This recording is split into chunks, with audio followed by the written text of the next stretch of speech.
everyone. Today's guest is Cindy Dunston Quirk. She is a small business owner in the pet industry. Her brand is called Scout and Zoe's, and she produces pet treats. And for a while, she was doing pet foods. And it got me thinking small business women. So, why are majority of female run and owned businesses small businesses, under 500 employees? Is it? I just wonder, is it just our preference as women to kind of remain small, or are we so headstrong and caring that we choose to minimize our own possibilities for the sake of keeping others happy or keeping our relationships intact? Because as you grow, depending on your growth rate, relationships do change, and you do have to clear out some relationships where things aren't as profitable. We can't, as women, I think sometimes we can't let go of those things. And do we place more value on the external relationships and not enough on the way we view ourselves? And I mean, this keeps coming up for me. Are we afraid of being wrong or failing? For God's sakes, who isn't? But does that stop us, women? Or maybe it's the business landscape. Is the business landscape dominated by being so different than how we see ourselves that we jeopardize our own growth by not even entering the arena? Entering that arena may seem daunting, but every single business owner I know can do it.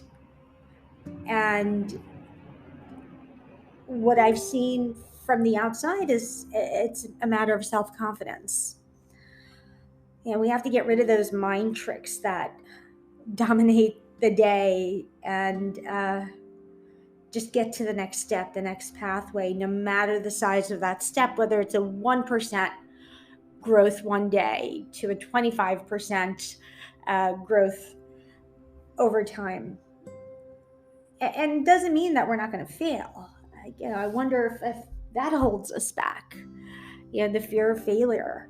I mean, we may still fail and not grow, but those are lessons that we take away and we learn from, and we get on a new path, and those are the lessons that strengthen us.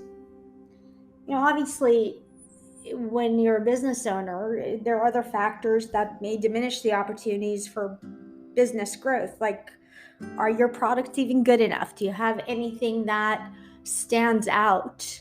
Are there points of differentiation? There's so much stuff on the market. So how does your brand stand out? Will it be a valuable investment, or are there too many others out there doing the same thing, all under different names and the same storylines? So today's conversation kind of touches on some of those things, and it takes us through Cindy's journey in the pet industry and where she is now and where she's looking to go. I hope you guys enjoy this episode, and I'd love to hear back from you. Any feedback is wonderful. Don't forget to subscribe and leave a review, 5-star review. Thanks so much, and enjoy the episode.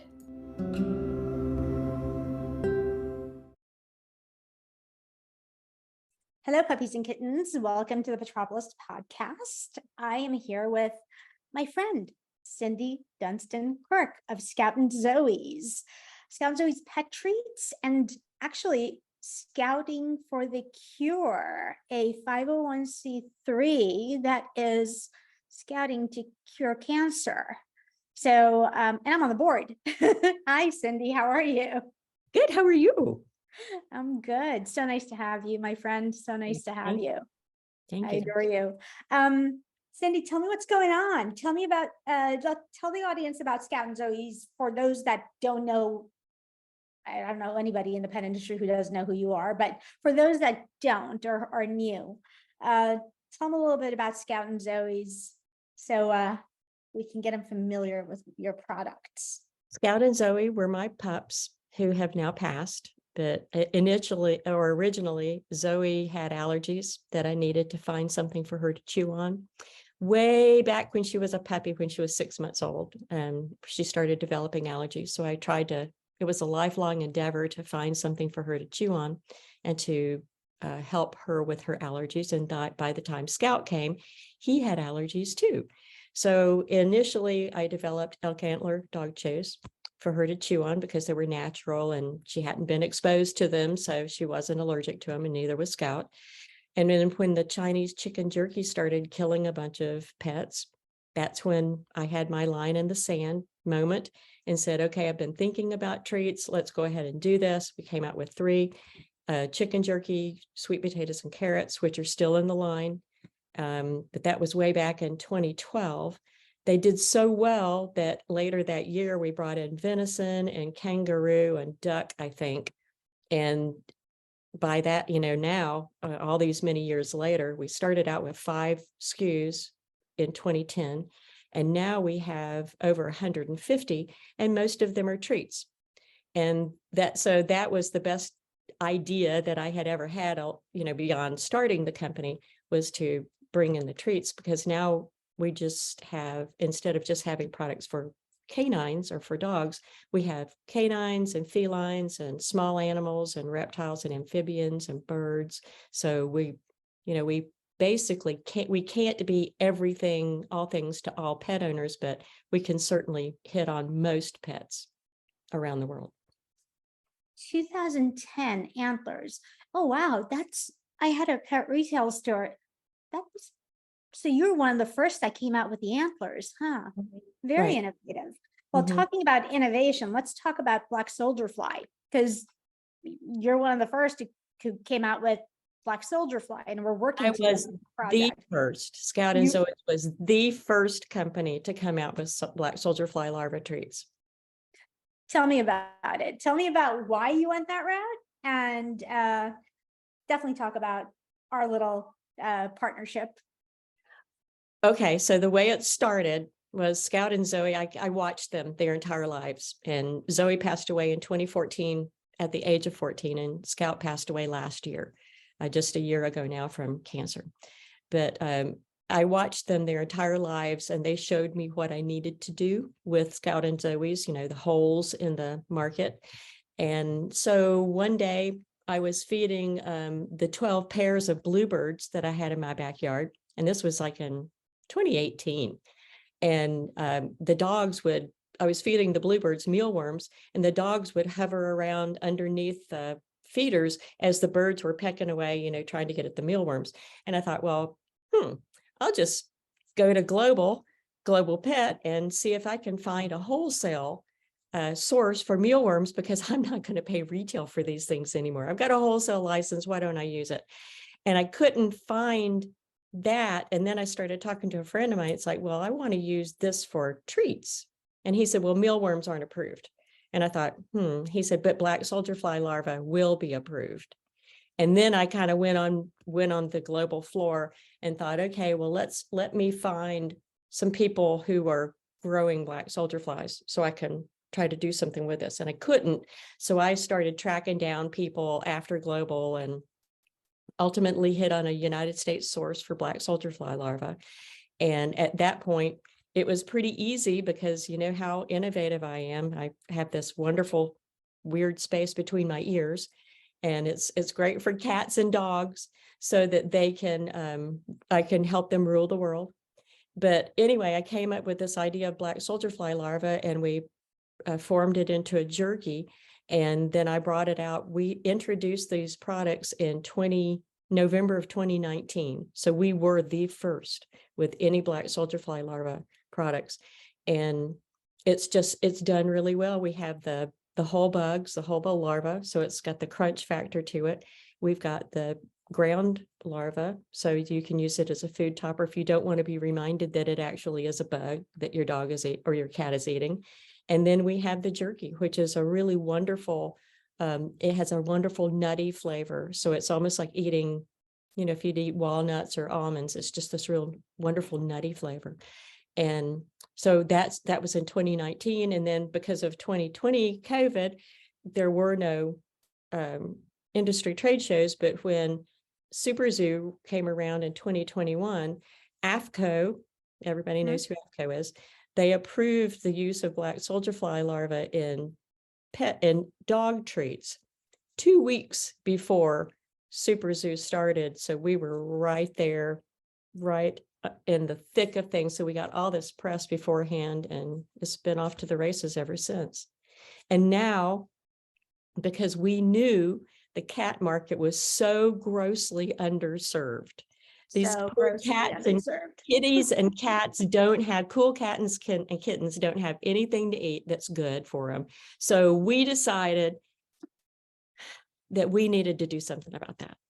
And because you and I are such fans of each other, and we've always talked of ways to work together, we came up with cat stick. And it has been a rousing success. So all you cool cats and kittens out there get to eat these wonderful food toppers that are power packed full of protein, because you are obligate carnivores. And we've used the black soldier fly larvae as the main base for both of these. Actually, we have them in 3 varieties, but we use it with lamb lung or salmon, or just the larva, along with nutritional yeast. So not only are they tasty, but they actually have beneficial properties to them, like aiding in digestion and helping with inflammation and all of that stuff, which we can go on and on about. But 2 wonderfully new products, products that both of us are beaming about, because it's the brainchild from both of us, utilizing ingredients that we already had in stock to bring to life these wonderful cat toppers. Yeah, and I tested over 100 cats through all my friends in the rescue world, and with the exception of my toothless cat, who kept spitting it out because the larva become kind of slippery in his mouth, everybody was eating them. Well, so we'll fix him up. We'll just ground it to a big old powder, and so the toothless cats in the world will have something too. We don't want to leave them out. Absolutely not. Yeah, and you can just break it up yourself. Absolutely. One thing that I was a little bit concerned with when we came out with this, I said, are people really gonna be okay with seeing the larva in the packaging? And that's something I still question. I think the public is a little bit unsure, but we're trying it out. I would love to get some feedback from our retailers. There is a big ick factor. Yeah. But when you really think about when you let your cats, if they're outdoor cats, and your dogs, if you let them out to have their biological breaks, their bio breaks, you don't really want to know what they eat in the yard. And if you really think about it, they're eating bugs anyway. Whether it's mealworms that fall from the feeders. My dogs have eaten the seeds that come out of the feeders because I see it in their poop. So bugs should be the least of your worries. At least they're not these bugs are not, or the larvae are not poisonous for them. They're really good. They're high in protein, and they have lauric acid as well as some other benefits. So yeah, I can get over, because we had those eyeballs for a long time too, the carp eyeballs. You had those carp eyeballs. Those were disgusting. Yeah. So if I can get over seeing eyeballs in a bag for the health and wellness of my pups, I can certainly deal with larvae, because these actually, that kind of getting into the mealworms, a 25-pound bag of mealworms, that kind of grossed me out, because I'd open them up and I'd swear they were moving. And I'd have to make sure they were all dead before I'd put my hand in there to dip them out. But I've actually I've been desensitized to that. So I don't mind. I think this is really pretty. This is a pretty treat. Look at that. It is. It is. I love it. I love it. And it's incredibly palatable. So that's what I love. Damn sirens in New York. How do you like that? Welcome. I can't hear them, so you're good. Oh, good. I'm glad. Well, I can hear them and the mic is picking them up. So, Cindy, tell me about Scouting for the Cure a bit, please. Scouting for the Cure is near and dear to my heart because I have lost 2 pups to hemangiosarcoma. Shotzi, Both, our first, both to hemangiosarcoma. Okay. yep, Shotzi, our first German Shepherd. She had just turned 10 and she collapsed one day, and we found a mass on her spleen. And 3 weeks later, she was dead. So, and 3 weeks and $15,000 later, she was dead. And she spent most of those 3 weeks at the vet rather than at home because we didn't know what it was. We didn't know it was fatal. And we thought we could save her or give her some Had life. it burst? Had it burst? Is that why? No. Nope. She just, she collapsed, I think, from maybe she probably was getting ready to bleed. I don't know. And then Scout, Yeah. we spent all of 2021 basically battling something. Yeah. And we didn't know until late August, early September of 2021 that he also had a hemangiosarcoma.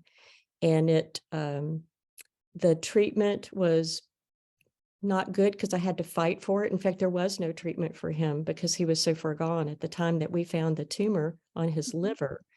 It had grown so large that it was pressing on his intestines, why he wouldn't eat, his spine, and also on his on something else. So he constantly had diarrhea. He also had lepto, which was kind of a red herring that masked the symptoms of the hemangiosarcoma. So the reason that Scouting for the Cure is so near and dear to my heart is because I've lost 2 pups from it. And I know how devastated we were the first time and how completely crushed. I mean, devastated and crushed are not adequate words to express the intense grief I still feel a year later after losing him. And I knew it was fatal and I knew I couldn't save him. In fact, the vet told me the day she confirmed it that I should put him down right then, and I couldn't do it. So he and I fought for about another 2.5, 3 weeks. And Scouting for the Cure was set up. It became an entity 2 days before the year mark that he was gone. And we became a 501c3 organization, which means we're charitable and we can accept donations. 9 days. In 9 days, which is record time. So I know Scout was there and Shotzi was there pushing everything, all the buttons with the government officials. That's record time for a 501c3 to be granted. So in 9 days, we became not only an entity, but also a charitable entity. And my mission with this foundation is to find the cure for canine cancer in my lifetime. And I'm 64, so we got to get on the stick. We got to get on the stick and hurry up with this. So we plan on funding education for veterinarians and funding research currently being done that has been paused because of lack of funding. So that all blends in Scouting for the Cure. And because Scout was the most recent of my losses with this, that's why the logo has a German short hair pointer on it, and he's pointing to find the cure. And Scouting is obviously a play on his name. So I would imagine when I have my big exit from Scout and Zoe's, because ultimately somebody will want to either blast it and grow it beyond my expectations or put it to bed because we're making too many waves in the pet industry. I see Scouting for the Cure as being my life's mission. That's wonderful. I love what you're doing with it, and I'm grateful that you asked me to be on the board. So thank you. You have some amazing people helping to grow Scouting for the Cure. Cindy, what are you looking to do next with Scout and Zoe's? Oh my, Scout and Zoe's, we continue to push the envelope of what pets want and need. Actually, it's more what they need that the market hasn't said, oh, well, here you go. Here's something, here's this. And it looks just like what we had before, but it's not really all that great. Tell me, if you had your big wish and you were to visualize it, what would that look like? And yeah, just that. What would that look like? What would that big wish be? Because I believe you need to look for that goal to be able to hit it. You need to Oh, I have that agree. in your I agree. in Well, your vision. there's a couple of different things, because my goal for the company is global domination. And I'm I not love it. joking. No, I You know you're know- not joking. That's why I'm giggling. Yeah. That's why when somebody from Singapore or Hong Kong wants to talk, I'm all too happy to get up in the middle of the night to speak with them, because I want to be as well known in the pet wellness portion of the industry as, like him or not, Cesar Millan is with training. Mhm. You say his name, he may be very polarizing, but people know who he is. Right. So with Scout and Zoe's, I want to, the big overall is to be in as many places as we can. And we're in independently owned pet boutiques. We're not in big box stores. So to support our independent pet friends, but to grow this in a way with products like these that are nutritional, that have benefits beyond just making their tummy stop rumbling, to help them with certain illnesses or Mhm. conditions that they have. But Yeah. These being the Catastic yeah, treats, the Cindy put uh, for those just listening. yeah. And then we continue to push the innovation. We'll probably have something similar for dogs, because there's no reason that dogs shouldn't benefit from this as well. We had raw product that I want to do again. So it's my goal. I mean, the big goal is to get the equipment and the staff in place to where we could do a freeze-dried pet food that is more nutritionally sound, and a freeze-dried cat food that, because there aren't really, really strong front runners that I would say, oh yeah, I'd feed Ziva that. Mhm. That I would, go out of my way to get. So those are two, that's the big that's kind of like, that's the goal. And in order to do that, we need to put our heads together a little bit and think about what that entails, because I'd really like to control that process where I Do wouldn't. you need funding? Is that I something do you're need- looking for I do need investment on that? funding, yeah, a Okay. strategic partner that wants to Yeah. join forces with me to bring these things to life.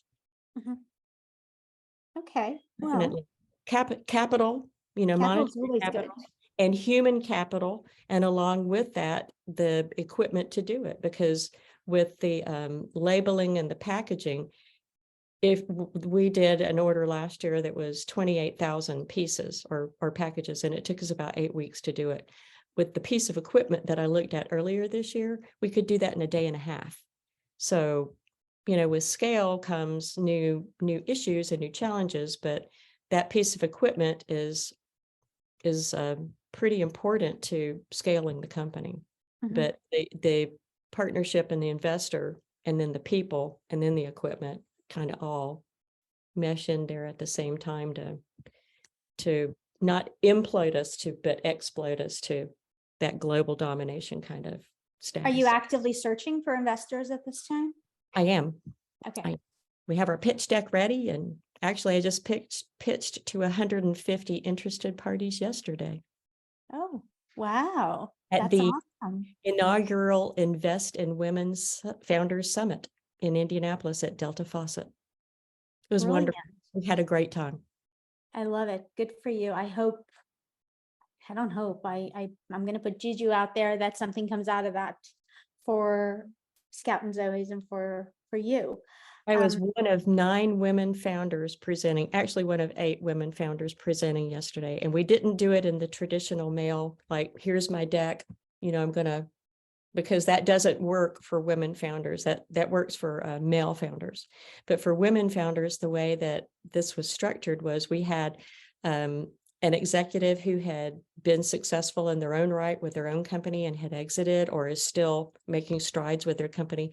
They interviewed us Oprah style. So we sat together and they asked us questions, and we had this wonderful conversation that the audience got to be part of. And it was in fact, one woman founder walked away with a fist bump for $100,000 yesterday. That's So amazing. it works. Wow. So what a shift in the way business is looked at. And were these women investors and Some of women? them were. It was a men and women investors. But what we found, there's a great. I belong to a group in Indianapolis called the Startup Ladies, and if you go on startupladies.org, you'll find on the blog an article about pattern matching, and that's basically where investors look for companies that are, sort of mirror them. It's males, basically white males with a certain, look and feel, and they match their own pattern, and that's who they invest in. Well, that doesn't work for women founders because we don't look like them. We aren't your typical entrepreneur. We also don't think like that. We think No, we in don't. creating stories and making those deep-rooted connections, which men don't. I mean, a company, and I'll tell you this, the company that I may be working with, I mean, they're like, the guy actually said to me, so how do you think we can make 500 grand the next 4 months? I was like, you have no story. Nobody knows who you Right. are. Are you serious? And, this is the venture capital mindset that I've been exposed to on the pet side, and I'm sure it's everywhere. So sorry for interrupting. No. And so one last statistic along with this is, of the billions of dollars that are invested every single year, guess how many of dollars or what percentage is invested in women founders? Is it less than 10%? 2.2%. 2.2%. Sorry, I shouldn't be cursing. 2.2%. Mother It's of God. unreal. So this pattern matching is not something that we came up with. It's not something that is just like, we grabbed it out of the air and said, hey, let's talk about that. But it's real. It happens. And women founders are grossly underserved in the VC, private equity, angel investor, friends and family market. We just don't get the money. So I've been at this for January will be my 14th year. And I've worked in the early days, I worked 3 jobs to fund it simultaneously, 3 jobs together. And then ultimately it's like, okay, I can do this. It can sustain itself, but we still haven't ever received any investment money in the 13 years I've been in business. And that needs to change, because in order for me to scale this to the proportions that I know that it can grow, I need assistance. I need a team behind me. I need some capital to get the equipment and the human staff to help me, so that I can either spend time developing great products or be the face of the company and say, okay, well, we're here, and get out and speak more and talk about why we do such a good job and why we rock the world with our treats. So yeah. Are there, okay, now you've actually, I'm curious, are there a lot of investment firms run by women, or is it male? There's not many run by women. There are women's funds, but they're kind of few and far between. And that's the primary goal of the Startup Ladies, is to help women funders find women entrepreneurs. Startup Ladies does startup study halls twice a month, where we go as founders and listen to experts tell us how to maneuver around these things, or maneuver through some of the obstacles that we'll face, whether it's marketing or sales or startup investing. But Startup Ladies also have like Startup Investing 101, where investors can go and learn about women founders and why they're different and what they bring to the table that men founders do not. So it's this wonderful organization that you don't have to be a woman to join, but it primarily serves the female founders and female funders. I wonder if there's anything like that in New York. Well, if there's not, you need to create it, and you should talk to Kristen Cooper. She's an advocate for women, for inclusion, It's a safe place to talk about your challenges, and you don't have to be any particular orientation there is nobody that's excluded. Everyone is welcome. It's a very safe. Can you connect me and Christian? Would you mind? Absolutely. Actually, you know what? I get excited and I get to take these projects on, and I bring them to fruition, and then I step into another project because I love making things happen. And even though I'm in consulting right now, consulting is, you tell people what to do. A lot of brands don't do shit with the information. I'd rather go out there and work with companies and brands and get it done. So this would be something super fun for me to do on the side, in addition to everything else I'm doing. So thank you for that. Cindy, what would you like to leave us with today in our bonus episode featuring small business manufacturers who rock? Shop small, because we, instead of, supporting these gigantic retailers, the titans of the industry, we are funding our pets' lives. We're funding our dreams. That's the reason why I love to support independent retailers, is because I help them live their dreams and they're helping me live mine. It's a very symbiotic relationship. In order to be all that I want to be, and to do everything that I know I'm capable of and was put on here on earth to do, we need a partner. So if you're listening or if you're watching and you have an interest in a wonderful small business that can grow to, we already are global proportions, but we could be more global than we are. Get in touch with Taz or get in touch with me directly. And if you have a store that wants something different, look to Scout and Zoe's, because we are not your normal pet manufacturer.